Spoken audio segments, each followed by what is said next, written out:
Então, essa humildade, ela impulsiona a oração e a sustenta, porque Deus resiste aos soberbos. E o soberbo pede? O soberbo exige. O soberbo pede? O soberbo nem acha que precisa.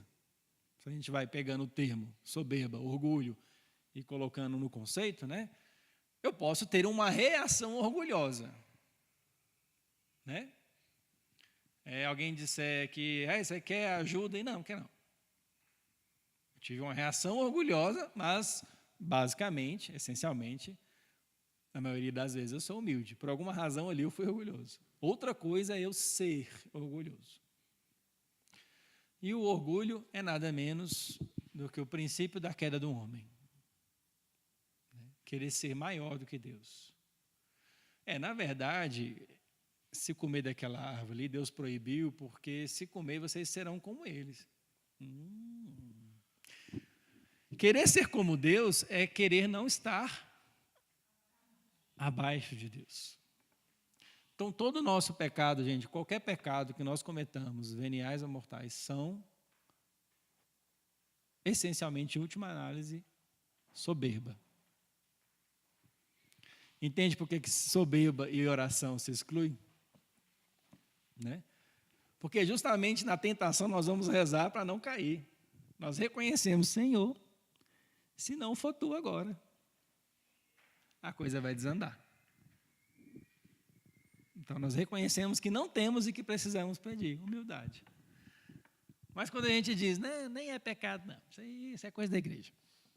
Isso é o que o povo fala, mas não é bem assim não. Nós estamos querendo ser acima de Deus. Estar acima do que é bom ou mal. Queremos ser juízes da nossa vida. Né? Dá para entender? Então, vamos lá. Seguindo. Não vou ler tudo, né? Daqui para a gente puxar para um outro ponto. O 2560, o parágrafo 2560, vai dizer, se conhecesse o dom de Deus, João 4, né? A samaritana. A maravilha da oração revela-se precisamente à beira dos poços, aonde vamos buscar a nossa água. Aí é que Cristo vem ao encontro de todo ser humano. Ele, o quê? Ele procura, em outras traduções, antecipa-se a procurar-nos. E é Ele que nos pede de beber. Jesus tem sede e o seu pedido brota das profundezas de Deus que Deus nos deseja. A oração, saibamo-la ou não, é o encontro da sede de Deus com a nossa. Deus tem sede de que nós tenhamos sede dele. Santo Agostinho. Deus tem sede de que nós tenhamos sede dele. Se conhecesses o dom de Deus, tu é que me pedirias, dá-me de beber. E eu lhe daria uma água viva que jamais terminaria, que jamais acabaria. E a samaritana diz o quê? Uai, fechou. Dá-me dessa água. Dá-me dessa água. Então, a oração é sempre uma iniciativa divina. Ela é isso, uma iniciativa divina. É um dom dado por Deus que sempre se antecipa a nós. Vamos explicar isso aqui já já. Então, mas anote o seguinte, é uma iniciativa divina. Quando nós, na peleja, dizemos, nossa, vou rezar. Quem que está começando a coisa? Deus. Mas quem disse, vou rezar? Eu. Mas quem colocou em nós o desejo de rezar e o conhecimento da oração? Então, a nossa oração é sempre uma resposta. a atitude de rezar, é uma resposta ao chamamento de Deus. Então, quando a gente diz, meu Deus do céu, que de tentação na faculdade, aquelas aulas de sociologia, meu Deus do céu, o Tadeu não está aqui. Senhor, vou rezar. Aí ele lá de cima do céu, é disso que eu estou falando. É isso aí que eu queria. É? Jesus olha para o Pai, olha para o Espírito Santo e fala, né? É disso que eu estou falando. Busca-me. Deus tem sede de que nós o busquemos. Ele quer isso de nós. Ele planta dentro de nós um buraco na nossa alma, que só Ele pode saciar. Isso nós vamos tratar de quando a gente falar por que é a oração. Certo? Então, é o que diz no 2:561. Paradoxalmente, até a nossa oração de súplica é uma resposta. Ou seja, até o nosso pedir a Deus, que parece tão obviamente uma iniciativa, eu peço, essa é a ação. E quem reage? Deus, dando ou não? Não, sempre dando. Vamos aprender isso também. Deus sempre dá. Não. O nosso pedir já é uma ação segunda. Nós estamos querendo aprender a rezar. Então, se nós não considerarmos essas coisas, a nossa oração fica manquinha. Não progride. É uma coisa eu rezar porque eu tenho que rezar. É obrigado a rezar, senão apanha. Né? Eu sei muito bem disso. A Maria, então, o Estevão, sabe direitinho. Não faz nome do pai não para ver. Mas eu estou educando eles no nível da intelectualidade deles. Até a hora que faz clique. E eu sei que eu necessito rezar. É como os samaritanos vão dizer à samaritana, não é mais porque tu dissestes que nós cremos, mas porque nós mesmos vimos e ouvimos. Então não é mais só porque manda e tal, não. É porque eu quero. Na minha condição eu preciso rezar. E depois, mais para frente, nós vamos aprendendo como rezar, tirar alguns mitos, né? Esclarecer algumas coisas. Então, sempre iniciativa divina. O homem sempre responde a Deus na oração. E claro, Deus nos responde nela. Né? Dá para entender isso aí, né? Tranquilamente. Mas o ato de rezar é uma reação. Aquilo que está escrito em nós. Certo? Então, ele diz isso aí, mas no 2:561. No 2:562, só quero ressaltar isso aqui. De onde procede a oração do homem, está no texto. Seja qual for a linguagem da oração, gesto e palavras, é o homem todo que ora. Mas para designar o lugar de onde brota a oração, a Escritura fala vezes da alma e do espírito, com mais frequência do coração. Mais de 1000 vezes na Bíblia existe o termo coração. É o coração que ora. Se este coração estiver longe de Deus, a expressão, ou seja, o manifestar da oração é vã, desordenada. Vai chegar no fim? Não. Por exemplo, aquele que reza a Deus achando que tem que pedir um carro importado. Ou 2. Né? Um para os dias ímpares, outro para os dias pares. Isto é oração? Não. Bom, que eu peço a Deus a condição de comprar um carrinho para sair do baú, é diferente. Se for de sua vontade. Senão, nós vamos aqui na peleja. Porque a oração é um grito de gratidão e de amor na BMW e no Mercedes-Benz com motorista. A oração tem que ser em todos os lugares. Então, ele vai dizer que reza em nós é só a alma, mais propriamente, mas o corpo reza. Porque o nosso corpo é sacramento da nossa alma. Teologia do corpo, fazer a revisão. O nosso corpo é uma janela para a nossa interioridade. É aquilo que o Vinícius brinca. Né? Vou tirar o microfone aqui. Gente, estou muito feliz. Nossa, vocês não têm noção da minha felicidade. O meu corpo aponta para a minha interioridade. Você vai olhar para mim e dizer, ele não está feliz, não. Então, o nosso corpo reza. Reza quando erguemos as mãos, reza quando juntamos as mãos, reza quando nos ajoelhamos, o joelho no chão, a expressão máxima, né, assim, gestual da oração, porque primeiro eu me abaixo. A gente ajoelha porque sabe que quem está na nossa frente é maior. Junto às mãos, como diz, nossa, tem que ser agora. Agora vai. Abaixo a cabeça, fecha os olhos e às vezes não tenho uma palavra para dizer. Já nós chegamos no tipo da oração. Então o corpo reza, né? O carismático reza, louvando, levanta o braço para lá e para cá, dando uns pulinhos, ergue o braço, faz assim. O corpo reza junto, né?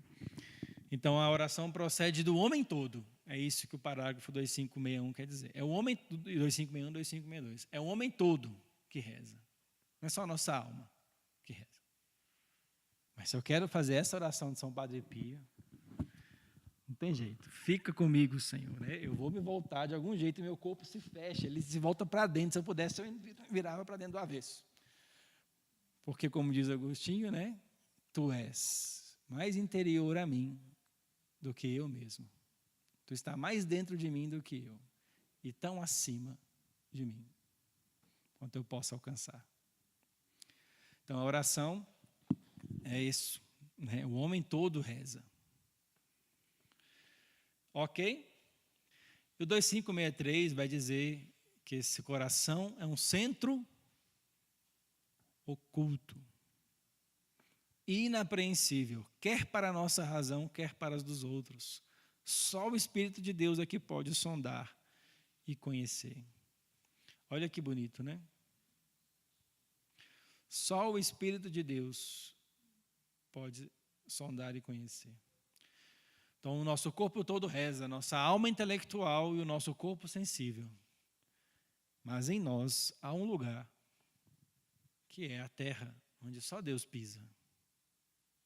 E é ali que, por excelência, se dá a oração. Vamos ler um Bento XVI? Isso aqui cura da gripe. Isso aqui, você sara até garganta. Você lê Bento XVI, sara até a garganta. Ele vai dizer, depois eu vou passar a bibliografia, tá, para vocês. Outra falsa forma de oração contra a qual o Senhor nos adverte é a tagarelice. O palavreado que asfixia o espírito. Todos nós conhecemos o perigo de repetir formas habituais e termos, ao mesmo tempo, o espírito totalmente longe. Estamos mais atentos quando, a partir de uma necessidade mais profunda, a humildade, pedimos a Deus algo ou lhe agradecemos de coração feliz. Algum benefício experimentado. Ou seja, a nossa oração ganha potência aí. Quando necessitado, peço, ou quando abastecido, agradeço. Mas o mais importante é, gente, quando o Bento XVI disser o mais importante é isso, está na linha de São Tomás de Aquino, Santo Agostinho, está assim. São Bento, diz que a brincadeira é essa, quando ele virar santo vai ser São Bento Magno, né? Junto com Alberto Magno, Gregório, né? Leão Magno. O mais importante é, para além dessas situações pontuais, quais situações pontuais? Necessidades, experimentar o bem recebido, que a relação com Deus esteja presente no mais íntimo do nosso ser. Poxa, a formação podia ser só para isso aqui, para explicar isso aqui. Para que isso aconteça, é preciso que esta relação seja sempre desperta. Desperta o quê? Acordada, viva, né? Atenta. E que sejam sempre a ela, a oração, referida às coisas de cada dia. Entenderam o parágrafo? o mais importante é, além do dia a dia, além dos fenômenos diários, a mulher acordou bem, a mulher acordou de TPM. O homem acordou da pá virada, hoje está bonzinho. O filho resolveu obedecer, agora resolveu desobedecer. Estou com sono ou estou desperto? Triste ou alegre? Passei no concurso ou ainda vai mais 6 meses? E agora, o ano que vem, que não tem nada mais de concurso. Então, solteiro ou namorando? Prestes a casar ou não? Grávido ou ainda na espera? Para além das situações pontuais, o cartão de crédito estourado ou não. O mais importante é que a nossa relação com Deus seja presente no íntimo. Presente. Esteja lá. Não ausente, presente, no nosso íntimo. Havemos de rezar melhor quanto mais Para que isso aconteça, é preciso que esta relação nossa com Deus seja sempre desperta, acordada, ravivada. E que sejam sempre a ela, que nós levemos a esta relação nossa com Deus, que é a oração, todas as coisas de cada dia. Tudo que nos acontece. Porque todos os atos do homem, Deus tem interesse, diz o salmista. Deus, do alto céu, Deus olha e observa. E se inclina para olhar o homem. E por todos os seus atos se interessa. Todos. E o pecado? Também. Deus tem um interesse em perdoá-lo, em dissolvê-lo, em lavá-lo. Do coração humilde e contrito, Deus está perto. Então, ou seja, nós somos mendigos de Deus só quando pecamos? Só porque pecamos? Não. É a nossa essência, depender. E essa é a nossa liberdade. Né? Havemos de rezar tanto melhor, quanto mais a orientação para Deus estiver no mais íntimo da nossa alma. É tipo assim, desculpa o vício de linguagem, é eu olhar para esse giz e, poxa, o que ele me ensina de Deus? É eu pegar, vamos crescendo, é eu pegar a comida. Vocês já pararam para perceber a beleza que é comer? Não vamos falar de coisa ordenada, depois a gente fala de coisa desordenada. Gente, os sabores ordenados, os sabores. Quantos sabores Deus deu para o homem experimentar? E deu o paladar, por exemplo, né, a língua dividida, para perceber em cada parte melhor um sabor. Gente, isso é amor. Né? Vou dar o bacon, olha só. Isso é muito amor. Né? Aí veio o pecado original, eles entenderam que o porco era impuro. Veio São Paulo, trouxe a redenção, né? Bistequinha. Os sabores. Olha como Deus nos agrada nos sabores. Isto é um exemplo de orientar todo para Deus. Gente, um abraço. Né? Um abraço é ordenado, claro. Né? Um abraço. De um homem e de uma mulher. Não necessariamente só o casado ou o namorado. De um amigo com uma amiga. Ordenado. De amizade. Então, isso é exemplo. O seu trabalho, embora possa ser muito difícil, mas ali, você é um representante de Deus ali. Né? Nós somos representantes da empresa ou repartição que estamos trabalhando. Né? No seu trabalho, você é imago Dei. Você é representante. E no termo original da palavra é tornar presente Deus para aquele que não conhece ou para aquele que conhece e precisa algo de Deus. Desde o seu trabalho feito com excelência, a segunda milha, a outra face, ou seja, tratar com caridade, ir além, né? O Washington é policial, né? nossa, pensa numa profissão que dá para ir além do que se deve apenas fazer. Né? Um bombeiro, quem trabalha na área da saúde. Né? Sim? Então, quanto mais a nossa orientação para Deus estiver no íntimo, tanto melhor vai ser a nossa oração, porque nós vamos rezar sem cessar, é onde eu quero chegar. Né? E o tempo não ajuda. Quanto mais ela for a razão que leva em si toda a nossa existência, quanto mais essa relação nossa com Deus for, né, a razão que leva em si toda a nossa existência, tanto mais havemos de ser homens da paz. Tanto mais poderemos suportar a dor. Agora ele está voltando para os fenômenos do dia a dia. Tanto mais poderemos suportar a dor, tanto mais poderemos compreender os outros e estar abertos para eles. Esta orientação que impregna toda a nossa consciência, vírgula, a presença silenciosa de Deus na base do nosso pensamento. O que é base? No sustento, no fundamento do nosso pensamento. Né? Volta para entender agora. Esta orientação que impregna toda a nossa consciência, essa presença silenciosa de Deus no nosso pensamento, na nossa reflexão e do nosso ser, pensamento, reflexão e ser, é tudo isso que chamamos de oração permanente. Conseguiram entender? Sim? Vou mandar depois. É o Jesus de Nazaré, tá? Quem não que compra, lê devagarzinho com isso aqui. A trilogia Jesus de Nazaré é incrível. Então, o que é a oração permanente para Bento XVI? Esta orientação que impregna toda a nossa consciência. E nós vamos entender isso melhor na teologia do corpo, a nossa consciência, o lugar onde Deus nos fala, o centro oculto, de onde brota a oração, onde Ele nos responde. E a nossa consciência, ela é feita para fazer o bem e evitar o mal. Todo homem traz isso.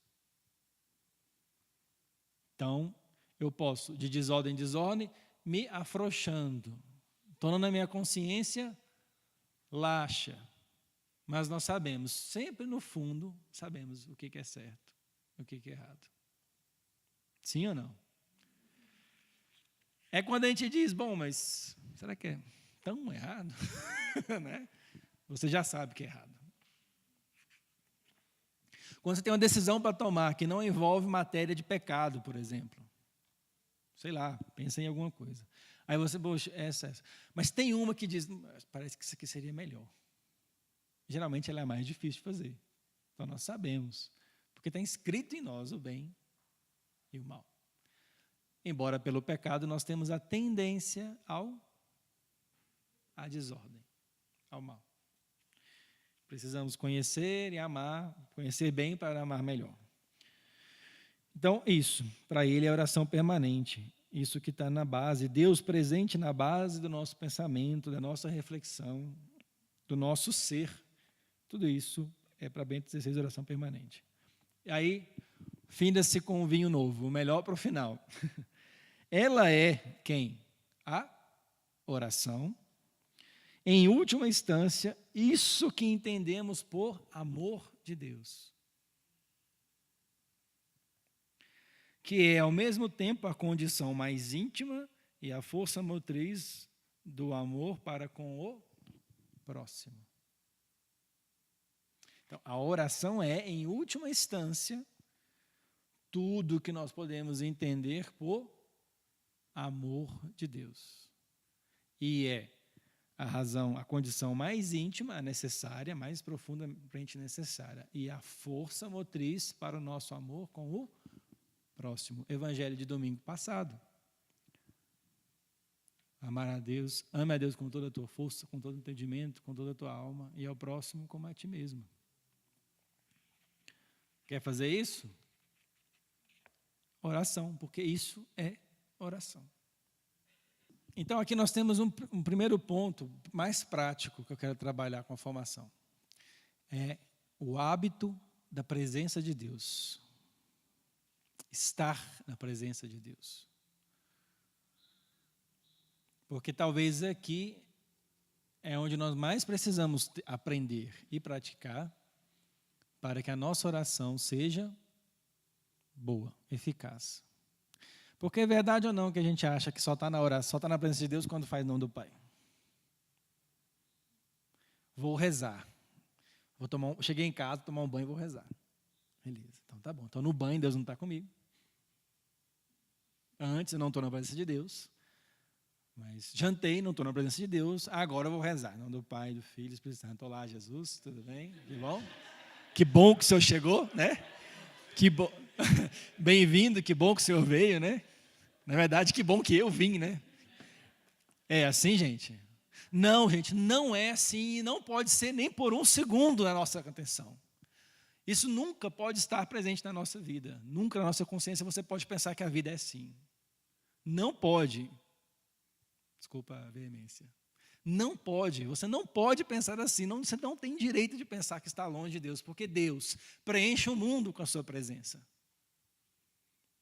Ele está em todos os lugares, não é que em cada lugar tem uma imagem, uma figura, um holograma. Não, Deus abraça a humanidade. E o principal foco dessa criação é o homem. E o principal homem para Deus é você. E tudo o que a sua vida contém, tanto de bom quanto de ruim. E Ele vê tudo. Como diz o Salmo, tu escreveste todos os meus dias, Salmo 138, antes que o primeiro deles começasse a existir. Se eu quisesse fugir, nem que eu fosse para o fim do mundo, né? A visão plana de mundo que se tem na época, né? Ou seja, na beirada, dali eu caio. Se eu quisesse ir para lá, e se eu conseguisse chegar lá, ainda era o Senhor que me levaria lá. Se eu fosse no mais profundo, lá eu te encontro. Se eu subo no mais alto, lá tu estás. Se eu vou para dentro, eu te encontro. Se eu saio de mim, eu te encontro. Deus está em tudo. Em tudo. E é isso que Ele quer que nós façamos na oração. Vê-lo. Busco a tua face, Senhor. Salmos 27. Meu coração diz a teu respeito, busco a tua face. Não me escondais vossa face. Não aparte o vosso servo com ira. Meu coração fala convosco, confiante. Confiante porque eu sei quem eu sou, ou melhor, o que eu não sou, mas sei quem tu és. E se é isso mesmo que eu sou, nada, eu venho a vós que sois o tudo. É aí que está a minha confiança. Mas enquanto a gente acha que tem que ir a Deus ornado de brincos dourados, né, só na graça, não, gente, não é assim. Não é assim. Não é assim que podemos perceber a presença de Deus. Vou rezar, agora tá. Estou na missa, agora tá. Não, na oração, na liturgia, na sua oração pessoal, ele está por excelência. Por excelência na liturgia. Por excelência na Eucaristia. Está vivo quando você ama o próximo, faz caridade, perdoa.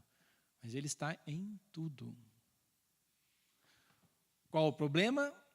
É a gente criar o hábito da presença de Deus. Tornar, é o que diz o catecismo. Lá na frente vai dizer, assim a vida de oração consiste em estar habitualmente na presença do Deus 3 vezes santo e em comunhão com Ele. Essa comunhão é possível pelo batismo, porque tornamos um só com Cristo. A oração é cristã na medida em que for comunhão com Cristo, dilatando-se na igreja que é seu corpo. As dimensões da oração são o amor de Cristo. Ou seja, quanto mais nos configuramos a Cristo, a oração é isso. Traz isso também, nos configurarmos a Cristo. Estar habitualmente. Habitualmente significa o quê? Hábito. É hábito. É hábito nosso escovar os dentes de manhã cedo. É hábito nosso tomar café. Precisa de esforço? Não, algum, né? Mas é hábito nosso estar na presença de Deus, ter essa consciência? Talvez para uns sim, talvez para outros ainda não. Que seja então a partir de agora. Se subo, se desço. Se vou ao fim dos mares, eu te encontro. Se pratico a virtude, eu lhe alcanço. Eu me assemelho convosco. Se peco, eu me distancio. Mas se peço perdão, tu me abraças e me perdoas o pecado. Estava ainda longe, quando seu pai o viu e, movido de compaixão, correu ao seu encontro e o beijou. Parábola do filho pródigo. Estava ainda longe, ou seja, se refazendo. Deus sempre se antecipa ao homem. Por isso, toda a nossa ação para com Deus é uma reação, uma resposta. Sempre Deus toma iniciativa. Por isso que eu gosto de meditar. Gente, se o nosso coração bate, e aí vamos para Santa Teresinha, São Curadás, é porque Deus quer que ele bata. E se ele quer que ele bata, então não falamos de segunda chance. Deus não dá segunda chance para o homem. Deus mantém o homem vivo em seu amor, em sua vontade. A segunda chance é uma maneira nossa de pensar as coisas. As nossas relações pessoais têm segunda chance, né? Alan, mais uma vez, na próxima não. Né? Mas Deus não é assim. Deus não tem segunda chance. Quando o Padre perdoa o seu pecado, não é que Deus está sendo simplesmente bonzinho, nossa, que bom, né, que ele não apelou comigo. Não. Quando você vai rezar, não significa que Deus está à toa. Obrigado, Senhor, porque tem tempo para me ouvir. Não, eu quero lhe ouvir. Tanto que eu botei aí dentro. Procura-me. Busca-me. Então, é muito além. Nós temos que ampliar os nossos conceitos. Para que a nossa oração seja, de fato, crescente. Não importa nem a medida. Não estamos nem falando de tempo de oração. Estamos falando de entendê-la. Porque aí, gente, não há falta de tempo. Há várias formas de rezar. Eu rezo dirigindo, mas aquela oração é diferente daquela na capela. Mas as duas são oração. Porque elas têm os elementos essenciais da oração. Dirigindo, eu concentro meu pensamento em Deus o mínimo que eu posso. Ou, quer dizer, o máximo que eu posso, porque eu estou dividido na atenção. Eu tenho que dirigir. Trabalhando, eu tenho que trabalhar, mas nada impeça que eu eleve o meu pensamento a Deus. E eu posso fazer isso com uma jaculatória. Senhor, eu vos amo. Né? Glória ao Pai, ao Filho e ao Espírito Santo. Né? Sagrado Coração de Jesus, seja minha fortaleza. Imaculado Coração de Maria, seja minha salvação. Santa Teresinha, rogai por nós. Né? Isso nós vamos chegar, não hoje, não vai dar tempo, mas a oração pronta, a oração espontânea. Mas em todas eu tenho uma atenção. Agora, quando eu estou na capela, a minha oração pessoal, aí é diferente. Aí ela é a minha oração por excelência. Quando eu estou na missa, aí é diferente. Aí desliga o celular, deixa ali, depois você vê tudo. Né? Então, dá para entender que tem as condições mínimas. E nós vamos falar também de condições. Os requisitos para a oração. Então, a presença é o mais importante. O homem precisa, nós precisamos estar na presença de Deus. E fazemos isso como? Dizendo para nós. Trazendo a consciência para isso sempre que eu lembrar. Né? Eu faço isso muito dirigindo, porque não é que eu dirijo rápido, né? Não fico extrapolando as velocidades da via aí, mas eu sempre quero chegar logo. Né? Não tem um dia que eu saio de carro, tipo, tranquilo. A hora que der para chegar, chegou. Não, eu já saio da garagem querendo estar no ponto de parada. Né? E é também um aprendizado. Então, quando o semáforo sai fechando, Jesus, qual é o problema? Esses dias eu desci, para vir para cá, eu pego muita comercial. Eu parei em todos. Eu falei, não, mas você está muito à toa aí no céu para estar de gracinha comigo? Não tem demanda nenhuma aí em cima, só existe eu agora. Né? A minha forma afetuosa e bem-humorada de me relacionar com Deus. Eu ocupo até dos semáforos que se fecham na minha frente. E muitas vezes Deus responde no íntimo, sim, só tem você. agora. Por isso que eu fecho os semáforos, para nem que seja reclamando, você falar comigo. Ah, Jesus. Fecha todos, então. Fecha. Vou parar o carro aqui, eu encostei o carro, descer. Vamos lá, senta aí. Né? É como diz São João Paulo II, na sua encíclica, na sua carta apostólica, Mane Nobiscum Domini. Né? O que é Mane Nobiscum Domini? Fica conosco, Senhor. Ele escreve uma exortação apostólica no ano da Eucaristia e ele diz: ao longo do caminho das nossas dúvidas, inquietações e às vezes amargas desilusões, o divino viajante, lembra da passagem de Emaús? Se põe ao lado, né? Caminha com eles.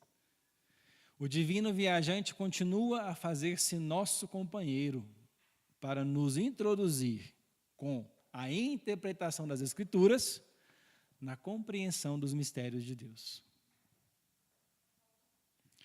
Você pode colocar Mane Nobiscum Domini, parágrafo 2. Então a gente tem que rezar assim: Domine, dote-nos orare, e também temos que rezar assim: